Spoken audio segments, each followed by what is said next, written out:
ನಮಸ್ತೆ TV 24 news ವಾಹಿನಿಗೆ ಸ್ವಾಗತ. ಮಳೆಯಿಂದ ಹಾನಿಗೊಳಗಾದ ಪ್ರದೇಶಕ್ಕೆ ಸಚಿವ ಸಂತೋಷ್ ಲಾಡ್ ಭೇಟಿ, ಸ್ಥಳೀಯ ಶಾಸಕ ಎನ್ಎಚ್ ಕೋನರೆಡ್ಡಿ ಸಾಥ್.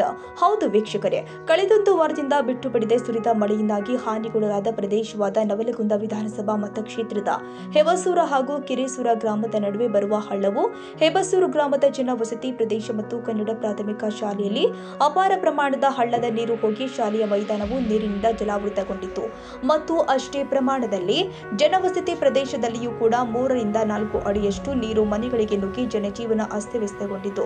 ಇದನ್ನರಿತ ಧಾರವಾಡ ಜಿಲ್ಲಾ ಉಸ್ತುವಾರಿ ಸಚಿವ ಹಾಗೂ ಕಾರ್ಮಿಕ ಸಚಿವ ಸಂತೋಷ್ ಲಾಡ್ ಹಾಗೂ ನವಲಗುಂದ ವಿಧಾನಸಭಾ ಮತಕ್ಷೇತ್ರದ ಶಾಸಕರು ಆದ ಎನ್ಎಚ್ ಕೋನರೆಡ್ಡಿ, ಜಿಲ್ಲಾ ಹಾಗೂ ತಾಲೂಕು ಮಟ್ಟದ ಎಲ್ಲಾ ಇಲಾಖಾವಾರು ಅಧಿಕಾರಿಗಳು ಸ್ಥಳದಲ್ಲಿ ಇದ್ದು ಶಾಸಕ ಹಾಗೂ ಮಂತ್ರಿಗಳಿಗೆ ಹಾನಿಗೊಳಗಾದ ಪ್ರದೇಶವನ್ನು ವೀಕ್ಷಣೆ ಮಾಡಿದ್ದು ಅಲ್ಲದೆ ಇದಕ್ಕೆ ಶಾಶ್ವತ ಪರಿಹಾರ ಕಂಡುಕೊಳ್ತೀವಿ ಅಂತ ಶಾಸಕ ಹಾಗೂ ಸಚಿವರು ಸ್ಥಳೀಯರಿಗೆ ಭರವಸೆ ಕೊಟ್ಟಿದ್ದಾರೆ.